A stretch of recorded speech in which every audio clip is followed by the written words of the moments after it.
So the other thing I want to share with you here is always, I believe, that small is beautiful. And this financial crisis, it's a disaster to big companies. This war in 21st century, I think in last century, it's big is better. You have a big, factory, big amount, and, everything's big, is good. This century, in the 21st century, I always believe small is beautiful because it's not how fast your machine is. It's not how many equipments you have. It is how quickly you can change yourself to meet the market. Because the information time, internet, technology make a difference. So the world IT in the last century is designed for manufacture. And this century, IT is designed to help the consumers. So I think this is a disaster for big companies, century disaster for big companies, but it is a great opportunity for small business. For this financial crisis, we see a lot of big companies we never thought they would die. AIG, to me, it's like empire. How could that happen? Right? All the big car companies which we respect, we always want to be there. But today they all died. And look at the SMEs. We still feel painful, but we are happy in our heart because we still survive. And we heard so many stories about big companies giving trouble. And I see the society, the government paid too much attention to these big troublemakers. They are the troublemakers. And we give them enough support. Let them die. It's the time for them to die because they make troubles. Every big company, they have a different disaster, different problems. But all the SMEs have the same problem. They need understanding and support. This war is not fair. I know. So that's why I want to encourage everyone, all the SMEs here. I'm an SME. I have 8 kids. I'm still an SME. I still believe I'm small. Because when I'm small, I know I can be big. And I hate to be big, unfortunately. When I was a small company, only have 10, 20 people, I feel so excited. Well, I can call every employee's names, and I know everything I want to change. I can change it within half a minute. Now, terrible. When I was 20 years old, my friend said, your company is not big enough. If you are big, you're like a big boss. You're easy, right? You can control your time. Now my time is not controlled by myself. My time is controlled by all the meetings, the secretaries, and the KPI, shareholders, all the things. It's much tougher than when you are small. So I always believe the first day love is very beautiful. Believe the first day love. Believe when you're small, at least you can have time to go out, to go to cinema with your wife and the kids and enjoy a wonderful view. But when you're big, you always go to board meetings. And also, I would to say that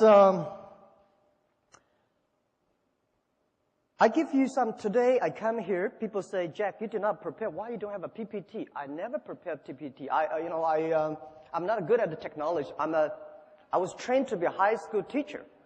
And the only thing I can know about a computer, funny thing is I'm running one of the biggest e-commerce companies in China, maybe in the world, but I know nothing about computer. The only thing I can know about computer is send, receive email, and browse. That's it. Because I always say technology for people not working for technology. But today I come here as an entrepreneur, I'm prepared every day. I'm not prepared for the PPT because every time when I use PPT, something wrong, I cannot use it. So I come here to tell you my own experience. I want to share with you, as an 8 kids father, what I did when I have trouble. When I have trouble, I always remind me 3 things. Focus on your customer, serve your employees, and learn from your competitors. These are the key issues that I learned. Focus on customer. Everybody today talking about shareholder number 1. I hate that. I think it's always customer number 1. It's the customer give you the money. It's the customer give you the innovations. It's the customer that make you happy. Because Year 1999 and year 2000, when internet bubble burst, we cannot get any money, we do not have revenues, we have nothing, but every day what I encouraged me go on was a letter of thanks and emails from my customers. Say, Jack, Alibaba, keep on, because you helped us. Someday we will help you. That's the dream I had. So today, when you believe shareholder number one, you only think about making numbers. You only think about revenues. You only think about how can make your stock market go up. And I let you know, no shareholders can be trusted. I tell you the truth. Well, our shares stock price, 2 years ago we listed at 13.5 Hong Kong dollars. Before that listing day, a lot of shareholders come say, Jack, we're long-term shareholders. Please give us more shares. We'll keep it. When the financial crisis time came, the day we IPO 13.45, we went up to $40 without doing anything good with 24 hours. And then the financial crisis came, $40 to $3 without doing anything bad. They all gone. Most of the shareholders, they're share traders. How can you trust on them? So rely on customers, because the customers stay with you. Customers grow up with you. Customers give you the money, give you the hope, give you the support. So focus on customer. And second is rely and serve your employees. It's your employee, it's your team that make the difference. That the employees, that make all the dreams realized. If we say, well, we have so many problems, and big companies have a problem in getting the innovations, how to make things happen. Well, because they did not listen to the employees. They focus too much on the shareholders. The shareholders, well, they give you this idea, that idea, and when you really do that idea, they're gone. And they change all the time, but your employees stay with you. I remember the tough days. It was so difficult, year 2002, 2001. There's only one group of people that stay with me. That's my colleagues. And people say, Jack, you don't have to pay me for 2 years. I will still stay the company because you respect us, because the customer love us. And I tell you one funny thing. Only when you believe your employees are talents, they are talented people. If you don't believe them, they will never be.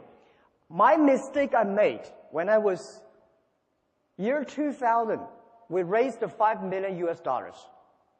And that $5 million US, when we have money, we start to make mistakes. I try to hire as many talents as possible. Those talents are MBAs. Those talents are vice president of multinational companies, because I believe if you have an MBA, you must be good, right? But when I hire these guys, oh my God, it's terrible. These guys came telling you strategy.